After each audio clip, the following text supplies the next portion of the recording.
to Alfred Galpin Esquire, President of the United Amateur Press Association, on his 19th birthday, November 8th, 1920. Ye Mysian nymphs, reward the poet's pains, and smile perpetuous on his humble strains, for you above the nine can best befriend the bard whose lines to tender youth are penned. Let your fond vision through the ages run, and see in Galpin Hylas' self outdone. Galpin, I pause, unknowing what to think, when I behold thee poised on manhood's brink, thy mind already of the world of men, though on this day thou turnest but 9 and 10. I may but cry, admiring as I see, that all the muses join their gifts in thee. Not so divine Arian played of yore, nor Aristotle writ his learned lore. With feebler sense Lucretius shewed the course of whirling atoms and ethereal force. Rudder Aratus sang the vaulted skies, and Seneca appears but half as wise. Peer of the best in polish, art, and truth, thou leadest them all in life's prime blessing, youth. It's true indeed that thou, so short a time, hast known the air of our terrestrial clime. Art thou not rather some experienced sage, who hast, like Asun, lost thy hoary age? This none may say, for in thy soul appear youth's virtue, yet the wit of many a year. Scarce nobler seemed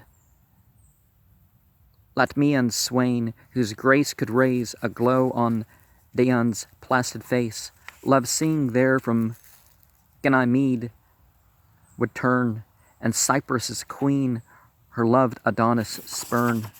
The gifts that in each fabled stripling shine turn into truth, and in thyself combine. With what fond envy must the age-dimmed eye behold young genius as it soars on high? Our lives too long and antique courses run, bow to the glory which hath just begun. Could any age afford as well as ours a worthy field for youth's aspiring powers? Afar and near the ancient order shakes, and liberty from rusted fetters breaks. We who have lived cling dully to the dead, whilst younger leaders guide the world ahead. In this fair train that rise on every hand, foremost of all can gifted Galpin stand.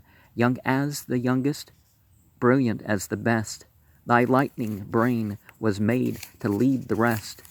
'Tis thine to combat every lingering wrong, to help the feeble and subdue the strong. Stand forth, bold youth, within whose bosom bright the past's grave lore and future's force unite. And 9 and 10 is an interesting phrase, and issues that people have about Islam is because this one guy, when he narrated something when he was younger, he said 19, but when he's older, he left out the word 10, and there were other narrations that there were problems with as this guy got older. So that's what I think about there.